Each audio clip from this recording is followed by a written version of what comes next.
جو آوازیں اٹھ رہی ہیں جس میں کچھ میں نے ٹویٹرز پہ دیکھا آپ سے وابستہ پی ایم ایل این سے وابستہ لوگ بھی ہیں، وہ کہہ رہے ہیں جی ڈیل ہو رہی ہے، رہائی ہوگی بشرا بی بی صاحبہ کی، اب ان کی عمران خان صاحب کی بہنوں کی رہائی بھی ہوئی۔ عدالتی حکم پر اگر کوئی رہائی ہوتی ہے تو اس میں حکومت کی ڈیل پھر جو فیصل بھاٹا صاحب جو کچھ روز سے پہلے سے کہہ رہے تھے کہ جی ان کو جو ہے وہ ضمانت بھی ملے گی اور عمران خان صاحب کی بہنوں کو بھی ضمانت ملے گی، اصل حقیقت ہے کیا؟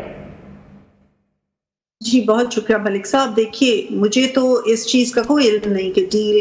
حکومت نے تو کوئی ڈیل نہیں کی اور نہ ہی ہم ڈیل کرنے کے میں بلیو کرتے ہیں۔ ہاں جو ان کے لیڈر تھے سو کالڈ، وہ بہت دیر سے این آر او کی تلاش میں تھے، بہت دیر سے وہ یہ چاہ رہے ہیں کہ ان کو این آر او مل جائے، بہت دیر سے وہ کہہ رہے ہیں کہ انہوں نے سیاسی قوتوں سے بات نہیں کرنی بلکہ انہوں نے ان لوگوں سے بات کرنی جن سے وہ سمجھتے ہیں کہ شاید انہیں این آر او مل جائے، لیکن این آر او ملنے کے چانسز بہت کم نظر آتے ہیں مجھے، اس لیے کہ انہوں نے جو کیا، خاص طور پہ جو 9 مئی کو کیا، اس کے بعد اگر وہ یہ سمجھیں گے کہ بغیر سزا کے وہ فارغ ہو جائیں گے تو ایسا نہیں۔ انہوں نے آپ دیکھیں کہ آج بھی پوری بیرون ملک جا کے، جس طرح وہ جب پرائم منسٹر تھے دوسرے ملکوں میں جا کے وہ پاکستان کو بدنام کرتے تھے، آج وہ جیل کے اندر سے بھی یہی کوشش کر رہے ہیں، دوسرے ملکوں میں اپنی لابینگ فرمز جو انہوں نے ہائر کی ہوئی ہیں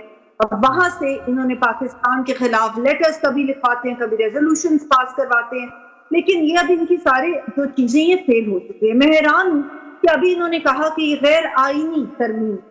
یہ آئین کے حساب سے، آئین کے مطابق پارلیمنٹ کے استحقاق کو، جو کہ پارلیمنٹ ہی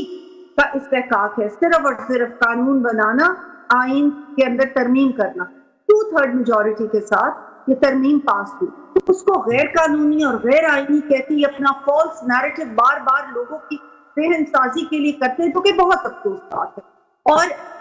خود یہ وہ لوگ ہیں جو کہ آئینی طریقے سے جب ووٹ آف نو کانفیڈنس ہوا تھا تو آپ کو یاد ہوگا کہ انہوں نے اس آئین کو توڑنے کی کوشش کی، انہوں نے کہا کہ ہم اسمبلیز توڑتے ہیں، جو کہ پاسبل ہی نہیں تھا اس وقت، لیکن انہوں نے اپنی طرف سے کوئی حربہ نہیں چھوڑا کہ کسی نہ کسی طرح یہ ان کا اقتدار ان کے ہاتھ سے نہ جائے۔ آج بھی ان کا جو لیڈر ہے اس کا وہی صورتحال ہے۔ آپ دیکھیں آئی ایم ایف کو انہوں نے خط لکھے ہیں پاکستان کے خلاف کہ پاکستان کو نہ آپ اس کے ساتھ کریں معاہدہ، انہوں نے ایس سی او کو سابوٹاژ کرنے کی انہوں نے کوشش کی، اور جب ایس سی او کے بعد الحمدللہ کہ کامیاب سمٹ ہم نے کیا، اس کے بعد جب ان کے کچھ لوگ ملنے گئے ان کے لیڈر سے تو وہ اس نے ان کو ڈانٹ کے گالیاں دے کے نکال دیا کہ تم لوگوں نے ایس سی او کو سابوٹاژ کیوں نہیں کیا، کیوں تم نے اپنے جو دھرنا تھا اس کو واپس لے لیا۔ تو یہ جس کا خیال ہو، جو پاکستان کے لیے قسم کے خیالات رکھتا ہو بندہ، اس کے ساتھ ہم تو بالکل کوئی بھی ڈیل کرنے میں انٹرسٹڈ نہیں ہے۔